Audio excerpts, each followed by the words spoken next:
कुछ दिनों बाद जंगल में तेज बारिश शुरू हो गई। तभी दिनों तक ज्यादा रखा था, कहीं मुझे बहुत भूख लगी है।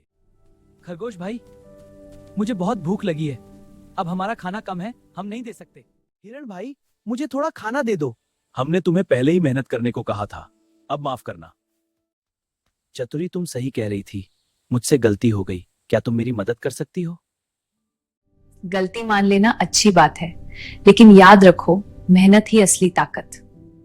उस दिन के बाद झबरा ने खुद मेहनत करना शुरू किया और तब झबरा को समझ आया कि दूसरों के भरोसे रहने से अच्छा है खुद। घने और सुंदर जंगल में कई जानवर खुशी खुशी रहते थे। उसी जंगल में एक ताकतवर भेड़िया रहता था जिसका नाम था झबरा। भी था, उसे खुद शिकार करने से ज्यादा मजा आता था दूसरों का खाना छीनने में। एक दिन जंगल की सबसे समझदार लोमड़ी चुरी झबरा के पास आई। झबरा, हमेशा दूसरों के भरोसे मत रहो, समय बदलते देर नहीं लगती।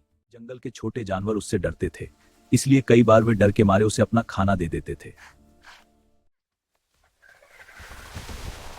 अरे भाई, जंगल में तो सब अपना ही है, थोड़ा मुझे भी दे दो। पेड़ के नीचे और खरगोश अपने बिल मजबूत करते, लेकिन झबरा वह दिन भर पेड़ के नीचे लेटा रहता। अगर किसी को शिकार मिलता तो वह हंसता हुआ पहुंच जाता। पेड़ के नीचे और खरगोश अपने बिल मजबूत करते, लेकिन झबरा वह दिन भर पेड़ के नीचे लेटा रहता। अगर किसी को शिकार मिलता तो वह हंसता हुआ पहुंच जाता। अरे भाई, जंगल में तो सब अपना ही है, थोड़ा मुझे भी दे दो। झबरा, हमेशा दूसरों के भरोसे मत रहो, समय बदलते देर नहीं लगती। अरे चतुरी, चलो आज दे देते हैं। झबरा, हमेशा दूसरों के भरोसे मत रहो, समय बदलते देर अरे नहीं लगती। चतुरी, मैं इतना ताकतवर हूँ कि जब चाहूँ शिकार कर लूं।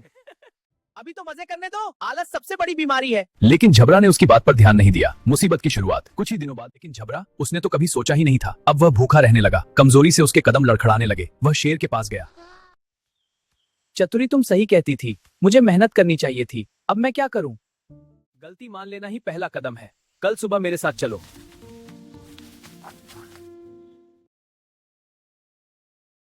लेकिन इस बार उसमें घमंड नहीं था, बल्कि जिम्मेदारी। लाइक और शेयर जरूर करें। ऐसी ही नई हिंदी कहानी के चैनल को सब्सक्राइब करें। फिर मिलेंगे एक नई सीख के साथ। नमस्कार। कहानी की सीख: आलस इंसान को कमजोर बना देता है, समय रहते मेहनत करना ही